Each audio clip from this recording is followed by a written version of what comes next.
নমস্কার, সোজা সাপটা সুব্রতয় আপনাদের স্বাগত জানাই। এত বড় একটা ঘটনা পশ্চিমবঙ্গে ঘটে গেল, যেখানে 26,000 শিক্ষক শিক্ষিকার চাকরি নিমেষে শেষ হয়ে গেল। স্কুলগুলোতে ছাত্রছাত্রীরা আসছে, কিন্তু দেখছে মাস্টার নেই। অনেক স্কুলে পরীক্ষাও বাতিল হয়েছে। এত বড় দুর্নীতি, তার দায়ভার মমতা বন্দ্যোপাধ্যায় ঝেড়ে ফেলার জন্য নবান্নে বৈঠক করে তিনি দোষারোপ করলেন বিজেপিকে, দোষারোপ করলেন সিপিএমকে এবং বিচার ব্যবস্থার ওপরে তিনি আঙ্গুল তুললেন। যেহেতু এই রায়টা তার সরকারের বিরুদ্ধে গেছে, তার মনোপ্রুত হয়নি, তাই তিনি সুপ্রিম কোর্টের বিচার ব্যবস্থার ওপরেও কিন্তু প্রশ্নচিহ্ন তুলে দিয়েছেন। এবং অনুরূপভাবে আমরা দেখলাম এই রাজ্যের তথাকথিত যে সমস্ত লিডিং সংবাদপত্র আছে, তারাও যেভাবে খবরগুলোকে মানুষের সামনে নিয়ে আসছে, কোথাও একটা যেন মানুষের মধ্যে দ্বিধা এবং দ্বন্দ্ব তৈরি করছে যে তাহলে এই চাকরিগুলো যাওয়ার পেছনে দায়ীটা কে। তারা সবই বোঝে, সবই জানে, কিন্তু নবান্নের বিজ্ঞাপনের জন্য তারা এতটাই মুখিয়ে থাকে আর নির্লজ্জের মতো তাকিয়ে থাকে যে সত্য জিনিসটাকে সত্যভাবে মানুষের সামনে উপস্থাপন করা, সেটা ছেড়ে দিয়ে মানুষকে দিক ভ্রান্ত করবার চেষ্টা করে। যেটা এই রাজ্যের শাসক দল তৃণমূল কংগ্রেস করছে, মমতা বন্দ্যোপাধ্যায় করছে, এবং মমতা বন্দ্যোপাধ্যায়ের দোসর হিসাবে এই রাজ্যের লিডিং সংবাদপত্র তারাও কিন্তু বাজারে নেমেছে খুব সুন্দরভাবে মানুষকে দ্বিধা এবং দ্বন্দ্বের মধ্যে ফেলতে। কিন্তু আমি কিছু তথ্য আপনাদের সামনে রাখবো, যার উপরে ভিত্তি করে এই প্রতিবেদন দেখার পরে আপনারা নিজে বুঝে যাবেন যে কিভাবে মানুষকে দ্বিধা আর দ্বন্দ্বের মধ্যে রাখার চেষ্টা করছে।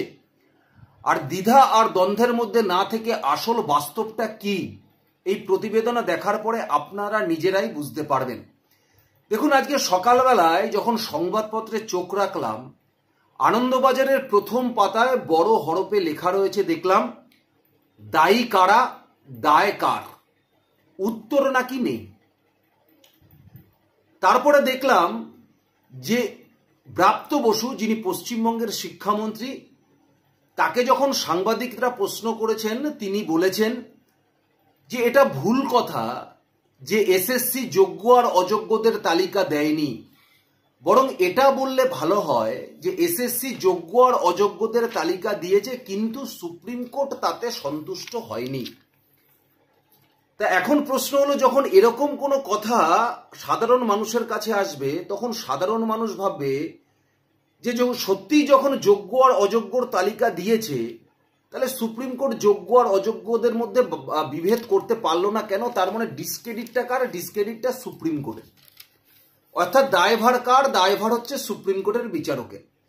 ঠিক অনুরূপভাবে যখন এই এসএসসির চেয়ারম্যান সিদ্ধার্থ মজুমদারকে জিজ্ঞাসা করা হলো, তখন তিনি বললেন এসএসসি অযোগ্যদের তালিকা ঠিকমতো দিতে পারেনি বলে যে অভিযোগ উঠছে, কিন্তু এই অভিযোগ মেনে নিতে পারছি না। আমরা হাইকোর্টে যোগ্য অযোগ্যদের তথ্য অনেকবার দিয়েছি, সেই তথ্য কোর্টকে সন্তুষ্ট করতে পারেনি। অর্থাৎ তারা বারবার তথ্য দিয়েছে, এসএসসি চেয়ারম্যান বলছেন, কিন্তু সেই তথ্য কোর্টকে সন্তুষ্ট করতে পারেননি। দেখুন, যেভাবে মমতা বন্দ্যোপাধ্যায় বিচার ব্যবস্থার উপরে প্রশ্ন তুলেছে, ঠিক সেরকম ভাবে ব্রাত্য বসুর যে কথা, সেই কথাতেও কোথাও একটা বিচার ব্যবস্থার উপরে প্রশ্ন উঠছে, যে অর্থাৎ সুপ্রিম কোর্ট যোগ্য অযোগ্য বিচার বাঁচতে পারেনি। ঠিক অনুরূপভাবে যখন এসএসসির চেয়ারম্যানকে প্রশ্ন করা হয়েছে, তখন এসএসসির চেয়ারম্যানের কথা অনুযায়ী যে তারা বহুবার হাইকোর্টেও দিয়েছে, সুপ্রিম কোর্টেও দিয়েছে। অর্থাৎ হাইকোর্টের যারা বিচারক ছিল তারাও যোগ্য অযোগ্য আলাদা করতে পারেনি, সুপ্রিম কোর্টের যিনি বিচারক ছিল তিনিও যোগ্য অযোগ্য আলাদা করতে পারেনি। অর্থাৎ দায়ভার কার উপরে ঠেলছে? দায়ভার ঠেলছে বিচার ব্যবস্থার উপরে, সুপ্রিম কোর্টের বিচারকদের ওপরে। দেখুন, এইটা সাধারণত দেখার পরে আমি ভাবলাম হয়তো যে এই লিডিং সংবাদপত্র যেটা পশ্চিমবঙ্গে বহুল প্রচারিত, তারা হয়তো প্রকৃত সত্যটা লিখবে। কিন্তু আমি বিস্তারিত পড়ার পরে দেখলাম যে তারা ঠিক এইভাবেই এমনভাবে মানুষকে দিগ্ভ্রান্ত করতে চাইলো যেন কোথাও মানুষ এটা নিয়ে চিন্তা করে এবং বিচার ব্যবস্থার দিকেই যাতে তাদের আঙ্গুলটা ওঠে, মমতা বন্দ্যোপাধ্যায় রাজনৈতিক দিক থেকে তার ফায়দা তুলে নিতে পারে। দেখুন, আমি আপনাকে একটা তথ্য দিই। এই তথ্যটা দেখার পরে আপনারা নিজেরাই রিয়ালাইজ করতে পারবেন যে আদৌ এই সংবাদপত্রগুলোর মূল উদ্দেশ্য কি, মমতা বন্দ্যোপাধ্যায়ের মূল উদ্দেশ্য কি, শিক্ষামন্ত্রী ব্রাত্য বসু এসএসসির চেয়ারম্যান এরা এখন কি রূপ নিয়ে মানুষের সামনে এসে যে কথাগুলো বলছে, আদৌ এই কথাগুলোর মধ্যে কোনো রকম কোনো বিশ্বাসযোগ্যতা বা ভরসাযোগ্যতা কোনো কিছুই নয়। এটা শুধুমাত্র দল তৃণমূল কংগ্রেসের বলে দেওয়া কথাটা এরা মিডিয়ার সামনে এসে বলছে, ঠিক সেইভাবেই এরকম লিডিং সংবাদপত্র আনন্দবাজার ঠিক সেইভাবেই ছাপছে। দেখুন, নিয়ম অনুযায়ী এসএসসি পরীক্ষা নেওয়ার পরে এসএসসি সুপারিশ করবে মধ্যশিক্ষা পর্ষদকে। এসএসসি কে পাশ করেছে বা কে ফেল করেছে সেই তথ্য এসএসসি জানবে, কারণ এসএসসি পরীক্ষা নিয়েছে। পরীক্ষা নেওয়ার পরে যারা পাশ করেছে তাদের যারা প্যানেলে আছে তাদের জন্য সুপারিশ করবে মধ্যশিক্ষা পর্ষদকে যে আপনাদের সুপারিশ করা হলো, অমুকে পাশ করেছে, অমুকের প্যানেলে আছে, তার র্যাঙ্ক ঠিক আছে, এবার পশ্চিমবঙ্গ মধ্যশিক্ষা পর্ষদ আপনারা এনাকে অ্যাপয়েন্টমেন্ট দিতে পারেন। অর্থাৎ সুপারিশ কে করবে? সুপারিশ করবে এসএসসি। আর নিয়োগপত্র দেবে কে? নিয়োগপত্র দেবে মধ্যশিক্ষা পর্ষদ। সুপ্রিম কোর্টের যে রায়ের কপি, সেই রায়ের কপির ৩৫ নম্বর পয়েন্টে সুপ্রিম কোর্ট পুরো পরিষ্কারভাবে উল্লেখ করেছে। কি উল্লেখ করেছে দেখুন, তারা উল্লেখ করেছেন ছক করে, যেখানে দেখুন লেখা আছে number of candidates recommended for appointment letter by WBSSC, অর্থাৎ পরিসংখ্যান, যে পরিসংখ্যানের ক্যান্ডিডেটকে রেকমেন্ড করেছে অ্যাপয়েন্টমেন্ট লেটার দেওয়ার জন্য ওয়েস্ট বেঙ্গল এই স্কুল সার্ভিস কমিশন, কাকে রেকমেন্ড করেছে? রেকমেন্ড করেছে মধ্যশিক্ষা পর্ষদকে। আর তার পরের কলমটাই রয়েছে number of appointment letter issued by the board, অর্থাৎ বোর্ড যাদেরকে অ্যাপয়েন্টমেন্ট লেটার ইস্যু করেছে। পরের কলমটাই রয়েছে দেখুন excess appointment letter issued by the board, board দ্বারা এক্সেস অ্যাপয়েন্টমেন্ট লেটার ইস্যু করা হয়েছে। অর্থাৎ এসএসসি যে রেকমেন্ড করেনি বা এসএসসি যা রেকমেন্ড করেছে তার তুলনায় বেশি অ্যাপয়েন্টমেন্ট লেটার ইস্যু করেছে বোর্ড। নিয়ম অনুযায়ী বোর্ড বেশি অ্যাপয়েন্টমেন্ট লেটার ইস্যু করতে পারে না, বোর্ড তাদেরকেই অ্যাপয়েন্টমেন্ট দেবে যাদের কাছে রিকমেন্ডেশন আছে, অর্থাৎ সুপারিশপত্র আছে এসএসসি। দেখুন, ক্লাস 9-10-এ এসএসসি রেকমেন্ড করেছে বোর্ডকে অ্যাপয়েন্টমেন্ট লেটার দেওয়ার জন্য 11,425 জনকে, কিন্তু বোর্ড অ্যাপয়েন্টমেন্ট লেটার দিয়েছে 12,946 জনকে, অর্থাৎ 1,171 জন বেশি জনকে অ্যাপয়েন্টমেন্ট লেটার দিয়েছে কে? বোর্ড দিয়েছে। এক্ষেত্রে রেকমেন্ডেশন কিন্তু আসেনি কার থেকে? এসএসসির থেকে। 11 এবং 12 অর্থাৎ একাদশ এবং দ্বাদশ শ্রেণীতে 5,557 জনকে অ্যাপয়েন্টমেন্ট লেটার দেওয়ার জন্য রেকমেন্ড করেছিল স্কুল সার্ভিস কমিশন, কিন্তু বোর্ড অ্যাপয়েন্টমেন্ট লেটার দিয়েছে কতজনকে? বোর্ড অ্যাপয়েন্টমেন্ট লেটার দিয়েছেন 5,756 জনকে, অর্থাৎ 199 জনকে এক্সেসিভ অ্যাপয়েন্টমেন্ট লেটার দিয়ে দিয়েছে বোর্ড। গ্রুপ সি, গ্রুপ সিতে দেখুন 2,067 জনকে অ্যাপয়েন্টমেন্ট লেটার দেওয়ার জন্য রেকমেন্ড করেছে স্কুল সার্ভিস কমিশন, কিন্তু অ্যাপয়েন্টমেন্ট লেটার দিয়েছে কতজনকে বোর্ড? গ্রুপ সিতে বোর্ড দিয়েছে 2,483 জনকে, অর্থাৎ 416 জন অতিরিক্ত লোককে অ্যাপয়েন্টমেন্ট লেটার দিয়েছে কে? বোর্ড। গ্রুপ ডি, গ্রুপ ডিতে এসএসসি বলেছে 3,881 জনকে অ্যাপয়েন্টমেন্ট লেটার দিতে, আর বোর্ড মানে ওয়েস্ট বেঙ্গল মধ্যশিক্ষা পর্ষদ, পশ্চিমবঙ্গ মধ্যশিক্ষা পর্ষদ অ্যাপয়েন্টমেন্ট লেটার দিচ্ছে কতজনকে? 4,550 জনকে, অর্থাৎ 669 জন বেশি জনকে অ্যাপয়েন্টমেন্ট লেটার দিয়ে দিয়েছে বোর্ড। এখন এসএসসি টোটাল নাম্বার অফ যে সংখ্যাটা আছে সেই টিচিং এবং নন টিচিং স্টাফদের প্রায় 22,930 জনকে রেকমেন্ড করেছে অ্যাপয়েন্টমেন্ট লেটার দেওয়ার জন্য বোর্ডকে, আর বোর্ড অ্যাপয়েন্টমেন্ট লেটার দিয়েছে 25,735 জনকে। তার মানে বোঝা যাচ্ছে কি? তার মানে বোঝা যাচ্ছে যে এই তথ্যের উপরে ভিত্তি করে যে এসএসসি যাদের যাদের সুপারিশপত্র দিয়েছে ওয়েস্ট বেঙ্গল অর্থাৎ পশ্চিমবঙ্গ মধ্যশিক্ষা পর্ষদ, তাদের ছাড়াও একাধিক লোককে, তার থেকে বেশি লোককে তারা অ্যাপয়েন্টমেন্ট লেটার দিয়েছে।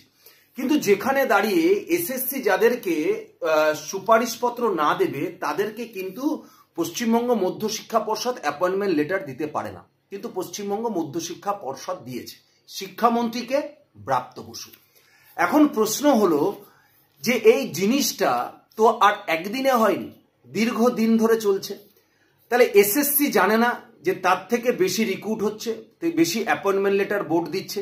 বোর্ড এটা জানে না যে এসএসসি যে পরিমাণ সুপারিশপত্র আমাদের দিয়েছে তার থেকে বেশি পরিমাণে অ্যাপয়েন্টমেন্ট লেটার আমরা দিয়েছি? এটা কি তারা জানে না?